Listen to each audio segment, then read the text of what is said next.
Hotel golden city. আমরা এখন lunch করতে যাচ্ছি পাঁচ ভাই রেস্টুরেন্ট।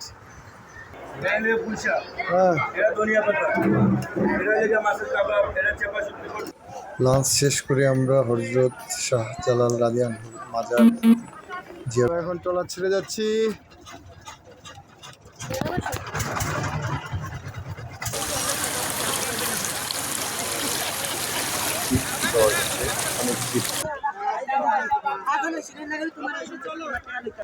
হযরত শাহ পরান রাদিয়ানহু বাজার কাঙ্ক্ষিত ছাত্রনেতা। আমি টাটা বাই বাই ভোলাগঞ্জ সাদা পাথর। বাসা থেকে বের হয়ে সিএনজি নিয়ে আমরা এনে কাউন্টারে চলে গেলাম মহাখালীতে। 11:45 আমাদের বাস ছেড়ে দিল। আল্লাহর নামে আমরা যাত্রা শুরু করলাম। রাত 2:30টার দিকে ভৈরব ব্রিজ পার হয়ে কিছু দূর এগিয়ে রাজমণিতে আমাদের যাত্রা বিরতি দেয়। ভোর 5:30-35-এর দিকে আমাদেরকে হুমায়ুন চত্বর নামিয়ে দেয়। এরপরে আমরা হযরত শাহজালাল রাদিয়ান মাজারের দিকে রওনা দিই। আমাদের হোটেল বুক করা ছিল না, একটু কষ্ট হয়েছে আমাদের হোটেল খুঁজতে। আমরা সিএনজিতে 200 টাকা ভাড়া চাই, পরে আমি রিক্সা ঠিক করি 120 টাকায়। রিক্সায় খুব আরামে যাওয়া যায়, ভালো লাগে। 3-4 কিলো রাস্তা হবে সর্বোচ্চ।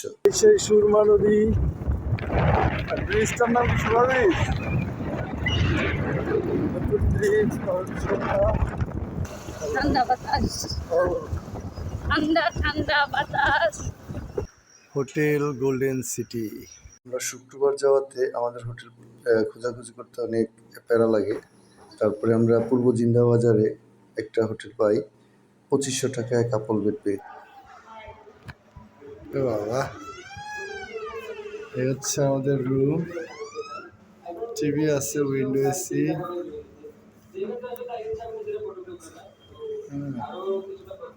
কাপল বেড দুটা। ওয়াশরুমটা দেখি, হচ্ছে ওয়াশরুম। না, রুমে ঢুকে আমরা ফ্রেশ হয়ে দ্রুত নাস্তা করতে চলে যাই। নাস্তা করে এসে আমরা ঘুমিয়ে পড়ি, কারণ সারা রাত সেভাবে ঘুমায় নেই বাসে। অসহায়ের অনেক ক্ষুধা লাগছে, ক্ষুধায় কেমন করে। আহারে আহারে, আমার চেহারা ছোট হয়ে গেছে। বড়টা, তারপরে মুগ ডাল, সবজি দিয়ে আমাদের প্রথম দিনের প্রথম সকালের নাস্তা। এই হচ্ছে সকালের নাস্তা, 380 টাকা নিয়ে গেল। নাস্তা সেরে রুমে গিয়ে ঘুমিয়ে পড়ি। ঘুমোতে ঘুমোতে আমাদের 8:30 বাজে। 12:30টার দিকে উঠে আমি নামাজ পড়তে যাই, শুক্রবার ছিল। নামাজ পড়ে এসে ওদেরকে নিয়ে লাঞ্চের জন্য বের হয়ে যাই। আমরা এখন লাঞ্চ করতে যাচ্ছি পাঁচ ভাই রেস্টুরেন্ট।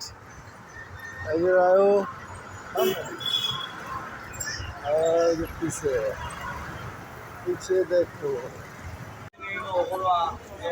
আমরা পাঁচ ভাই রেস্টুরেন্টে চলে আসলাম।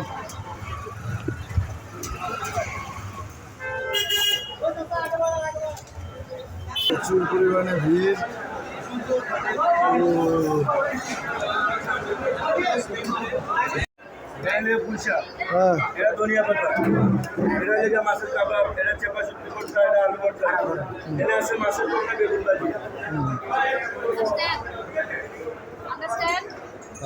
মামা একটা কালা বোনা দিও।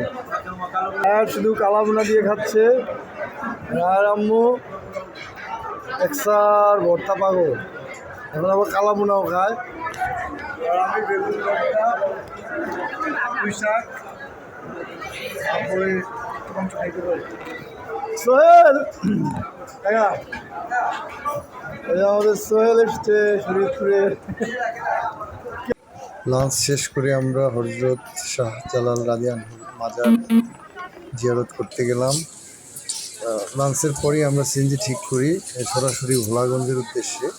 1300 টাকায় আমরা সিএনজিটি ঠিক করি, আপ ডাউন। তারপরে অজু করে মাজার জিয়ারত করে আমরা ওই সিএনজিতে করেই চলে গেলাম ভোলাগঞ্জের রাস্তায়। আমরা মাজারে প্রায় 20-25 মিনিট সময় দিই, তারপর ওই সিনজিতে আবার রওনা দিই। এতক্ষণ এমনি খাওয়াই মাত্র যা বলছি হে মানুষজন দিছে আর উঠতে গেছে মদত করছো? তুমি পারবা, তুমি জানি। শাহজালাল মাজারের জালালি ভিতর। ও বাবা, কত বড় মাছ!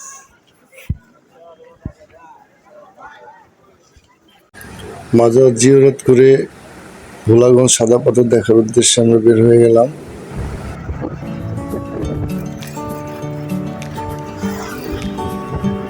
চায়ের বাগান, চা বাগান দেখছো আপু? এগুলো চা পাতা গাছ তাই না? চা খাই না আমরা, যে পাতা এটা সেই গাছ, এগুলো প্রসেস দুই পাশেই চা পাতা। রাস্তার দুধারে সবুজ শ্যামল মায়ায় কখন যেন 32 কিলো পার হয়ে আমরা পৌঁছে গেলাম ভোলাগঞ্জ। আমরা ভোলাগঞ্জের খুব নিকটে চলে এসেছি, আর হয়তো 2-1 মিনিটের মধ্যে চলে যাব। এখানে প্রচুর পরিমাণে ধুলা, ও ধুলায় পুরো কুয়াশার মতো হয়ে গেছে। আমার মন বসে না শহরে, তাই তো বাইলাম পাহাড়ে, তাই তো বাইলাম পাহাড়ে, তাই তো বাইলাম পাহাড়ে। অবশেষে চলে আসলাম আমরা কোথায়? ভোলাগঞ্জ। এখানে আসছি আমি, আমার বউ, 2 মেয়ে। এসে দেখি আমার 2 বন্ধু, এই আরিফ এবং শাওন, এখানে হঠাৎ করে দেখা হয়ে গেল। এই হচ্ছে ভোলাগঞ্জ সাদা পাথর ট্রলার ঘাট। এখান থেকে আমরা ট্রলারে করে ঘুরবো, পার বোট 800 টাকা করে। এই কি অবস্থা ভাইয়া, কেমন আছো? ভালো আছো?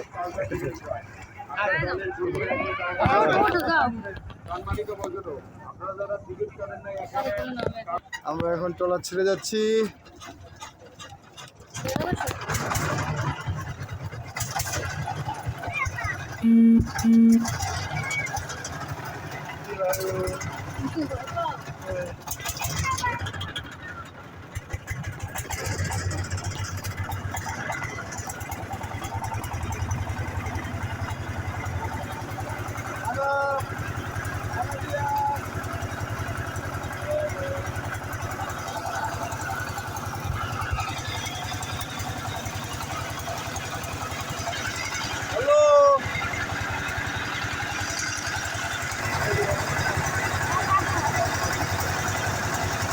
তোমার ফিলিংস কি?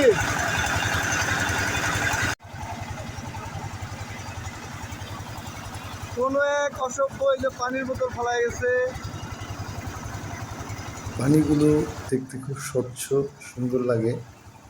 প্রায় 8 থেকে 10 মিনিট ট্রলার চলার পরে আমরা পাড়ের কাছাকাছি চলে আসছি। এখান থেকে হেঁটে আমাদের আরও 10 মিনিট যেতে হবে কাঙ্ক্ষিত সেই সাদা পাথরের কাছাকাছি।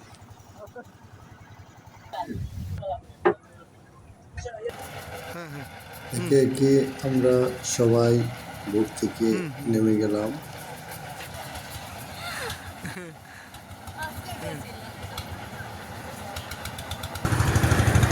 আমরা চলে আসছি ভোলাগঞ্জ সাদা পাথর কোথায়। দূর থেকে পাহাড়ের সৌন্দর্য, পাথর, পানির সৌন্দর্য দেখতে দেখতে মূল সাদা পাথরের অংশের দিকে আমরা হাঁটা শুরু এই যে করলাম। সাদা পাথর, আমরা চলে আসছি সাদা পাথর। প্রচুর পরিমাণে দেখছি, আসো আসো আসো, প্রচুর পরিমাণে মানুষ। এপ্রিল মে মাসে পর্যটকের চাপ থাকে অনেক। আমাদের যেতে যেতে অবস্থা খারাপ রে, 5টা বেজে গেছে। আমরা যদি আরো আগে যেতে পারতাম তাহলে হয়তো মানুষ বেশি থাকতো, আরো বেশি মজা হতো। কিন্তু আমরা একটু দেরি করে গিয়েছি, তারপরেও অনেক মানুষ, অনেক মজা।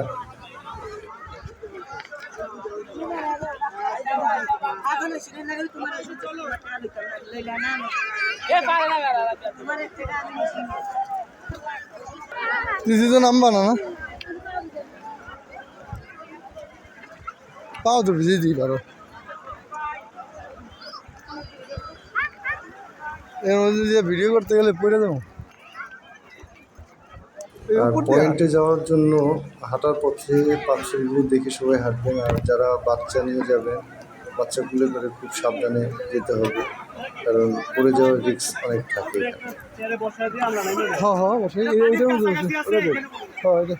এইখানে আসলে পানিতে না নেমে গোসল না করে এই লোককেও সামলাতে পারবে।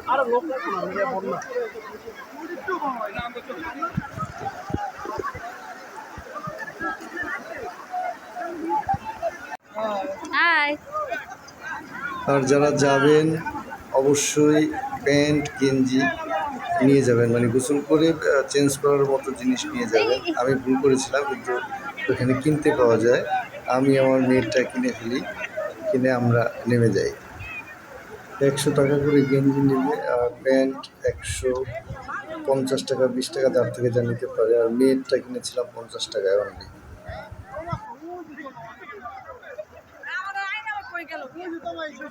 এখন চলছে আমাদের ফটো সেশন। পাহাড়, পাথর, শীতল পানি সব মিলিয়ে একটা চমৎকার কম্বিনেশন। মানে এত ভালো লাগছে এই পানি, শীতল করে দিল সবাই যদি আরেকটু পানি বাড়ে, গভীর হয়, তখন আরও বেশি মজা। সাঁতার দেওয়া যায় পানি।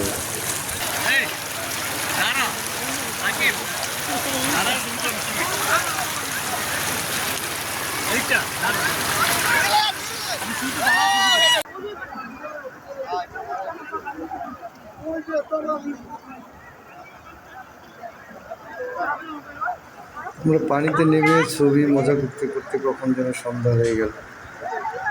পরক্ষণে আমরা উঠে কাপড় চেঞ্জ করে রওনা দিয়ে দিলাম। Tata, bye bye. Bye bye. ভোলা পাথর, গোলা পাথর না সাদা ও সাদা পাথর Bholaganj. Tata, bye bye, Bholaganj সাদা পাথর। আনাবিয়া টাটা দিয়ে দাও। Tata tata. ওরা কই? ওরা গেছে একটু আগে। আমরা এখানে চা পাতা সহ ইন্ডিয়ান অনেক প্রোডাক্ট পাওয়া যায়, তবে ট্রলারের এই পারের থেকে পাথরের এখানে দাম একটু কম, এই পারে আসলে আরো বেশি দাম। আর সবচেয়ে ভালো কম প্রাইজে পাওয়া যায় জাফলং। যাওয়ার সময় দিলে দিয়ে দাও, দাম একটু বেশি না, ওদিক দিয়ে বালু। আমরা সাদা পাথরের এখান থেকে হেঁটে আসতে আসতে ট্রলার পর্যন্ত সন্ধ্যা হয়ে যায়, টোটাল আলো ডাউন হয়ে যায়। তো সবাই একটু সকাল সকাল যাওয়ার চেষ্টা করি, এখানে ভালো লাগবে বেশি আমার মনে হয়। আমরা বিকালে গিয়েছিলাম, আমরা বেশিক্ষণ থাকতে পারিনি। সন্ধ্যার পরে পাহাড়ের লাইটিং দেখলে চোখ জুড়িয়ে যায়। ভোলাগঞ্জ থেকে আমরা আবার সিএনজি আলার সাথে কনফার্ম করে হযরত শাহ পরান রাদিয়াল্লাহু মাজার জিয়ারতের উদ্দেশ্যে রওনা হয়ে যাই। হযরত শাহ পরান রাদিয়াল্লাহু মাজার, রহমতের কথা দেখছো? ওয়াও, মাশাআল্লাহ, আলহামদুলিল্লাহ। রায়ু